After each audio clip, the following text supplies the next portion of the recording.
Vamos começar esse segundo bloco falando de esporte. O Internacional atropelou o Vasco e o Grêmio encosta na vice-liderança. Hoje quem fala sobre a dupla Grenal é o comentarista Carlos Alberto Padilha.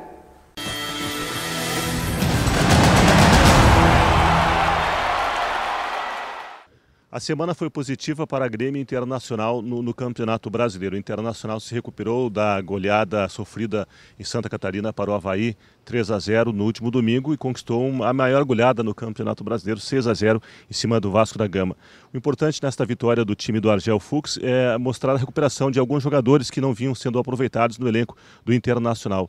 Casos do Newton e o próprio Lisandro Lopes, jogadores que não tinham muitas chances com o técnico anterior, o Diego Aguirre, foram aproveitados agora e mostraram poder de recuperação.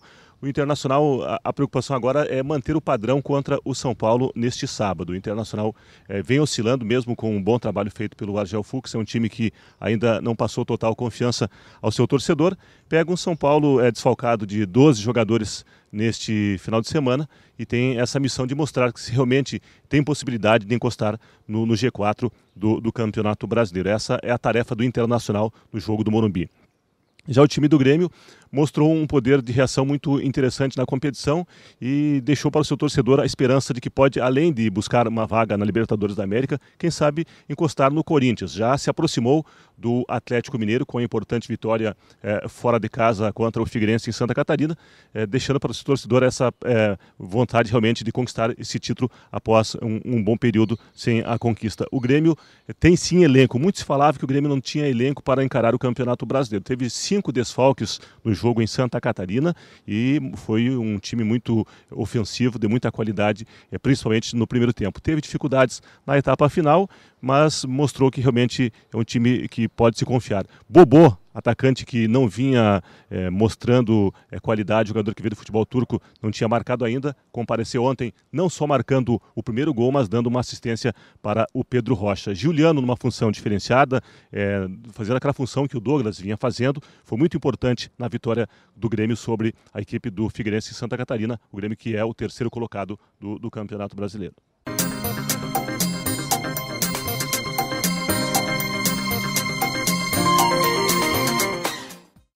Em Ijuí, a previsão para sábado é de sol, mínima 8, máxima 19 graus. Domingo também ensolarado, mínima 8, máxima 23. E na segunda-feira, feriado de sol, mínima 11, máxima 25. A Câmara dos Deputados aprovou de 18 para 16 anos a maioridade penal. Nós conversamos com o juiz da primeira vara criminal de Ijuí, Dr. Vinícius Borba Paz Leão, que falou a sua opinião sobre a maioridade penal e qual a situação das casas prisionais do Estado. Se o quadro de posições dos senadores sobre a possível redução da maioridade penal de 18 para 16 anos permanecer o mesmo, a proposta de emenda constitucional aprovada pela Câmara dos Deputados não passará no Senado. A tendência, pelo que a gente tem ouvido, é que o Senado rejeite essa proposta e, na minha modesta opinião, sei que a maioria das pessoas é favorável a essa redução, seria muito bom que isso acontecesse, porque a solução não passa pela responsabilização da forma que a gente está responsabilizando os maiores hoje em relação aos adolescentes, porque as pessoas não conhecem como é a forma de responsabilização hoje dos adolescentes. Ela é muito efetiva, ao passo que a forma de responsabilização penal dos adultos ela está absolutamente falida já há mais de 20 anos. O nosso sistema prisional ele é caótico em todo o Brasil, no Rio Grande do Sul também, já foi exemplo no Rio Grande do Sul, mas hoje ele é completamente caótico. E a gente simplesmente tirar os adolescentes que deveriam estar na fase e colocar nos presídios é um desserviço total à segurança pública e à possível ressocialização que poderia ser feita desses adolescentes. E para quem discorda disso, eu coloco um simples questionamento: quem na sua adolescência não cometeu um ato de inconsequência? Quem não foi inconsequente na adolescência? É a idade da inconsequência. Com certeza, atos que todo mundo praticou na adolescência não praticaria hoje. É uma idade, é uma época de imaturidade. A pessoa ela não está com o seu discernimento completamente formado. E os ensinamentos, tudo que a pessoa recebe enquanto é até 18, 19 até 20 anos, eles podem, a personalidade da pessoa pode ser trabalhada de forma muito melhor. Então não tem absolutamente sentido nenhum a gente tirar eles da fase onde eles são obrigados a estudar, tem horário para acordar, e colocar no presídio onde eles vão ter acesso à droga, que não tem na fase, e vão poder ficar 24 horas sem fazer nada, simplesmente se associando com criminosos contumazes e que não tem recuperação nenhuma. A proposta de redução da maioridade penal no país tem acirrado o duelo de argumentos e as teorias quanto a prejuízos ou benefícios que a medida traria para conter a criminalidade juvenil. A discussão, contudo, apresenta dilemas práticos ainda mais desafiadores a parlamentares, órgãos governamentais, especialistas e entidades envolvidas com o tema. A solução já tem, inclusive, um projeto de lei que aumenta o tempo máximo de internação de 3 para até 10 anos. Isso é muito mais efetivo. Eu repito, enquanto o adolescente está ali, a partir dos 12 anos, ele já pode ir para a fase. Enquanto ele está recolhido ali, ele é obrigado a estudar e aprender uma profissão.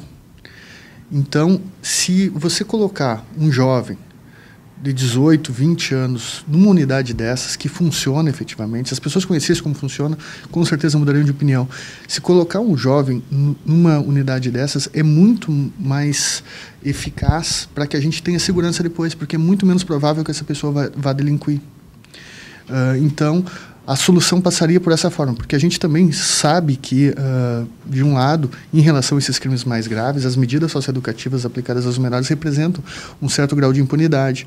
3 anos, às vezes, pode parecer muito pouco para um crime bárbaro, como um homicídio hediondo, um estupro, etc.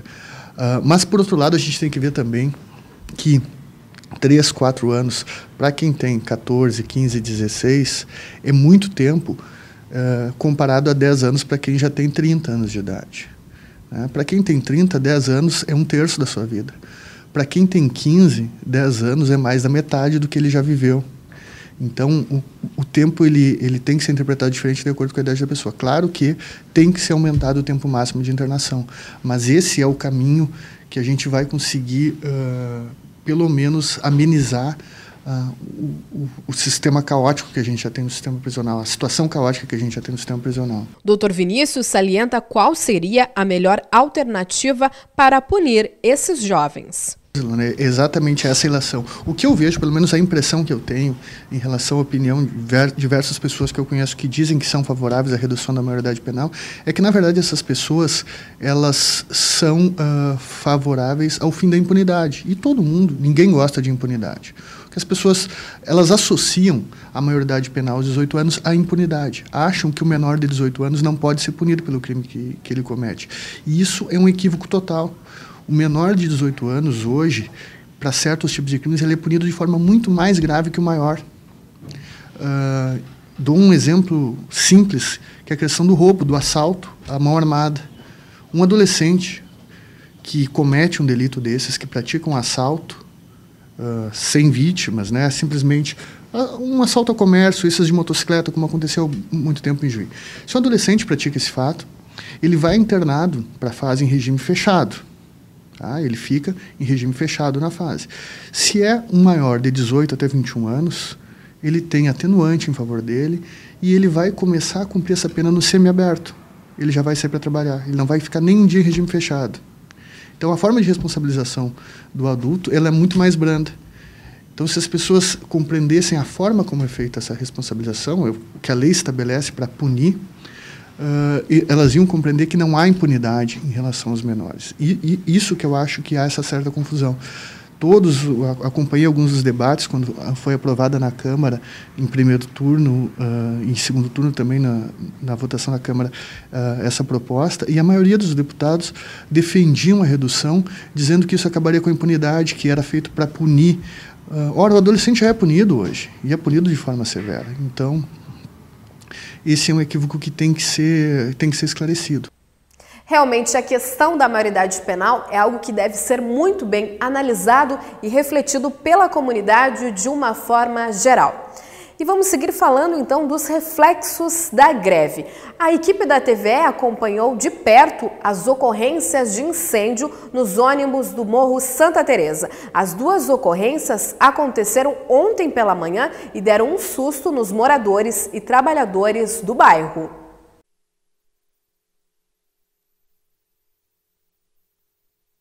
Clima de tensão. A fumaça preta tomou conta do topo do morro. No final da linha do ônibus 195, o TV, o fogo foi ateado no carro de trás. Mas logo as chamas passaram para o carro que estava estacionado em frente. Uma explosão. E mais fumaça. Os bombeiros subiram o morro e começaram o trabalho contra o incêndio.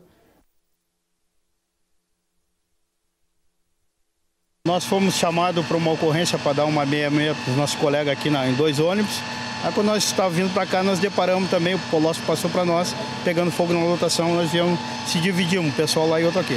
Ao mesmo tempo, no final da linha do lotação Menino Deus, mais um ataque. O motorista Felipe Viana ficou em pânico. Ele estava no lotação.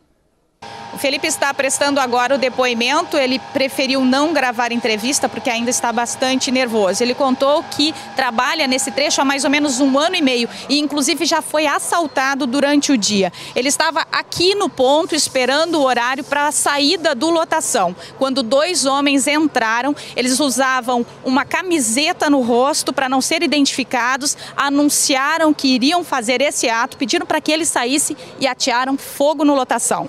O dono do lotação ainda está pagando o carro que perdeu. Essa é a situação que o país está vivendo e que o Estado está vivendo.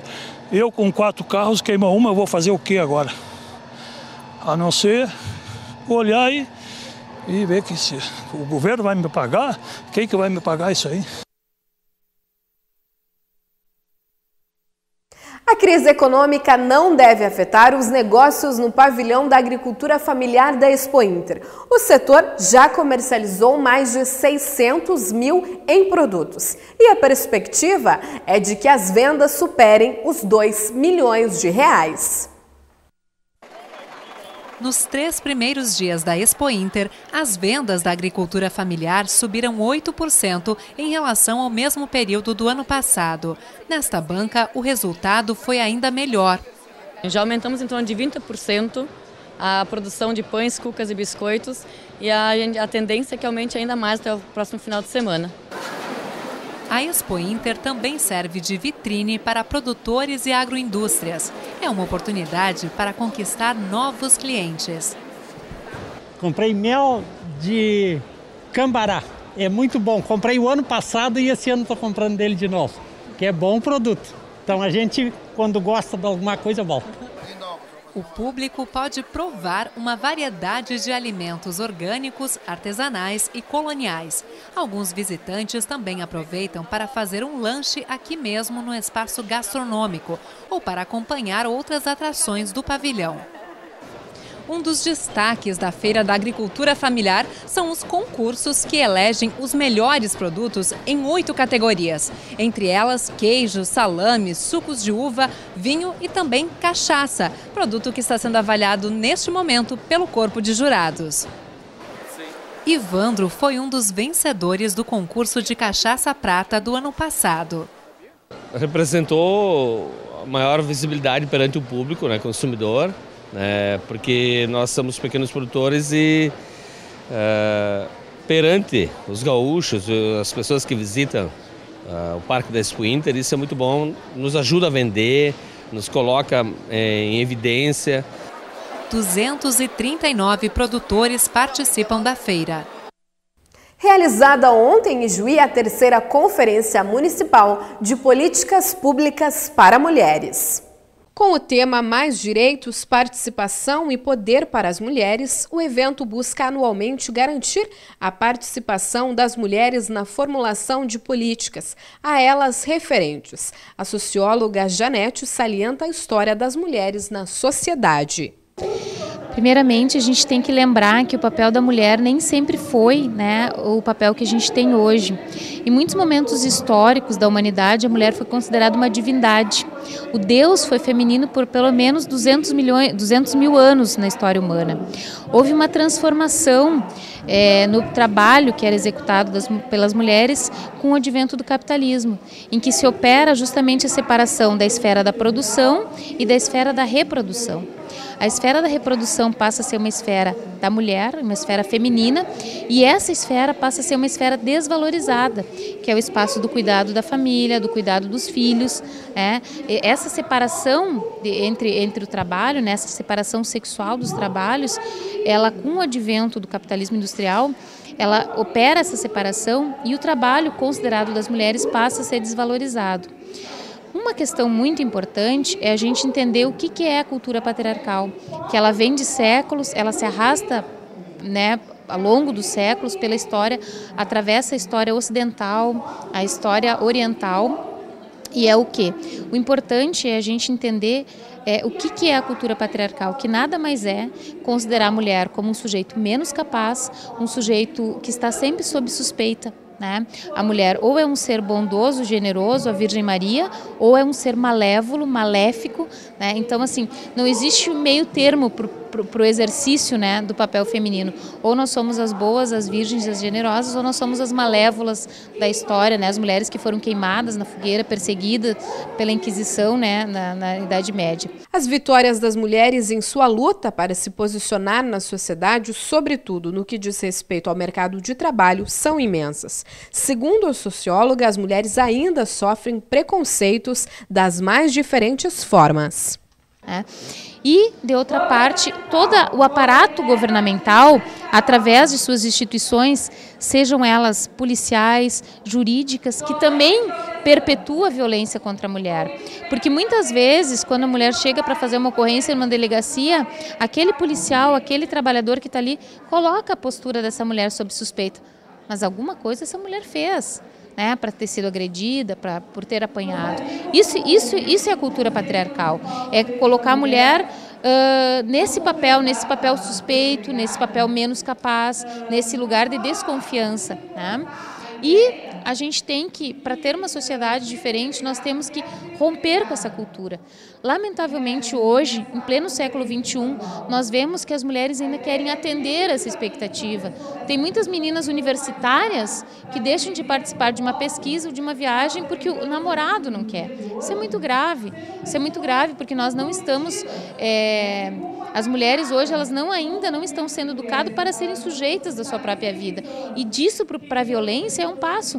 Quando você não é dona do seu destino, quando você não é dona da sua vida, quando você é um objeto do outro, nós estamos a um passo da violência. Seja a violência física, psicológica, né? A violência sexual que tantas mulheres sofrem. Estima-se hoje que 1 em cada 3 mulheres sofre violência sexual. Isso é gravíssimo e é um dado mundial e é um dado da Organização Mundial da Saúde. Então, nós temos as várias formas de violência contra a mulher muito presentes na sociedade e sustentado em grande medida pela cultura patriarcal. Então, se nós não rompermos a cultura patriarcal desde as suas mais diversas formas de operar, nós estamos mal. Nós não teremos a igualdade tão sonhada, a igualdade de gênero, a igualdade entre homens e mulheres na nossa sociedade. Cerca de 10% da produção de frangos da região do Vale do Taquari vem do município de Nova Brécia, que fica a 160 quilômetros de Porto Alegre. A equipe da TV Univates foi até lá e conheceu uma família em que o trabalho no campo atravessa gerações. É mais uma reportagem da série Lida no Campo.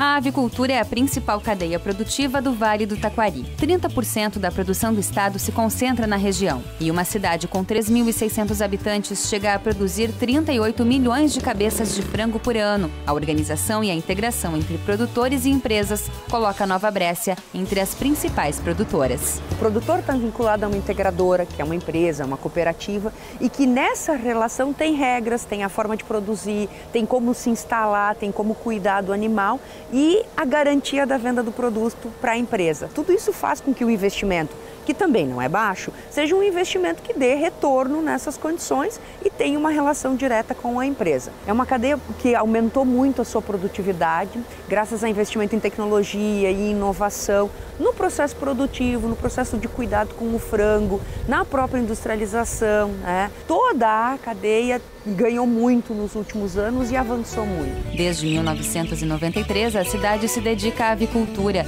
Foi uma alternativa de desenvolvimento que os moradores encontraram, já que o solo é acidentado. Hoje a avicultura ela é tratada com profissionalismo, né? Então, se vocês observam os galpões, as estruturas, né, de como eram há 20 anos atrás e hoje, vocês percebem que houve uma evolução muito grande, né, em tecnologia, investimento. Exemplo disso é a propriedade da Marli e do Vilmar. Começaram com um, mas hoje são 4 aviários. Essa já é a terceira geração da família Cristófoli que vive da criação de frangos. Hoje eles produzem cerca de 1.200.000 frangos por ano. Eu comecei com meu pai em 78. Meu pai construiu um aviário e aí os outros irmãos iam para a roça e eu ficava cuidando do aviário.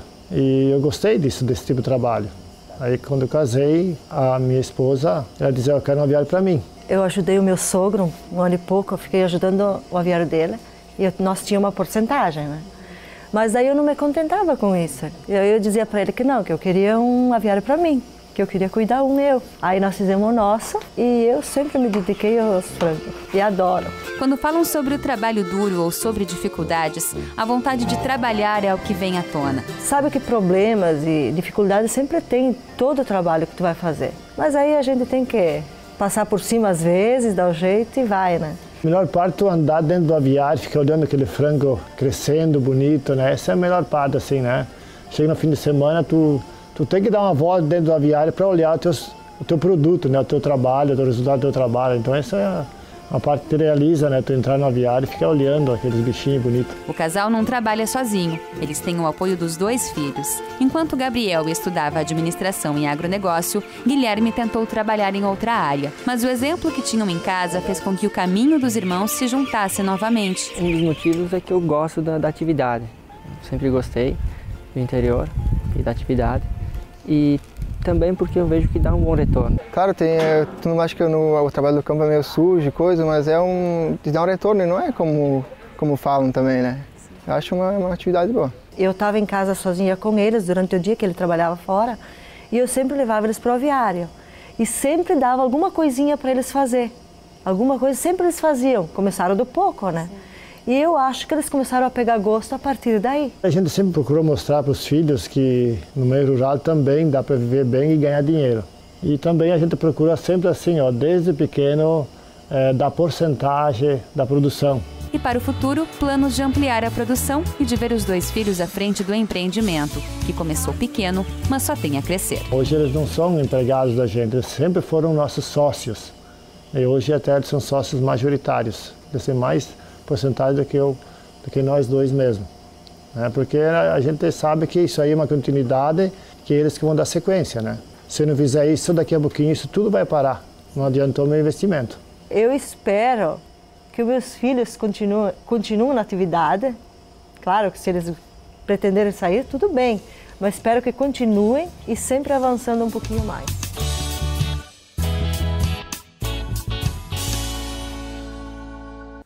Na próxima edição do Jornal das 6, na série Lida no Campo, vamos conhecer mais do meio rural de Caxias do Sul, que contribui para o estado ser o maior produtor de uva do país. Uma boa noite a todos, um ótimo final de semana. Nos encontramos na semana que vem.